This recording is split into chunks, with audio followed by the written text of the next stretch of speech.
शिवरीनारायण थाना में दुरपा निवासी भोलाराम बंजारे एक लिखित आवेदन दे के रिपोर्ट दर्ज करवाई से कि ओह अपन संगी जागेश्वर बंजारे यशवंत बंजारे के संग अपन बाइक में बैठ के शिवरीनारायण सामान खरीदे आए रही से वापस जात समय दोपहर 12 बजे केरा चौक शिवरीनारायण में खड़े रही से तब उत्के बिरा शिवरीनारायण के सलमान खान और भीम सारथी उमेर पहुंच गए और सलमान खान जागेश्वर के जम के पिटाई कर दी और जेब में रखे 500 रुपया ला लूट के ओला धक्का मार के ओकर बाइक ला घलो दोनों अपराधी मन लूट के फरार हो गए।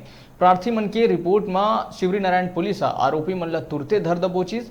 आरोपी सलमान खान और भीम सारथी ला गिरफ्तार करके बाइक और नकदी ला जब्त करके न्यायिक रिमांड में भेज दिए गए हैं।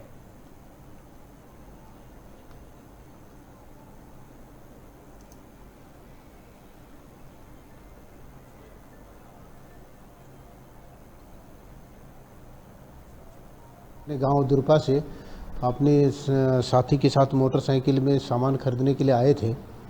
तो करीबन 12 बजे ये लोग अपना शिवरीनारायण में ही घूम रहे थे और हम चौक पे खड़े थे। उसी समय सलमान खान अपने साथी भीम सारथी के साथ आया और उनके साथ मारपीट किया और उनके जेब से 500 रुपये निकाल भी लिए। उसके बाद उनको हाथ झापड़ से मारपीट किया और बेल्ट से मारपीट करने के बाद मोटरसाइकिल को छीनकर ये लोग फरार हो गए। छोटे से ब्रेक बर यहाँ रुका था, फिर आप मन बने रहो हमारे संग, देखते रहो न्यूज़ 36 छत्तीसगढ़ के आवाज।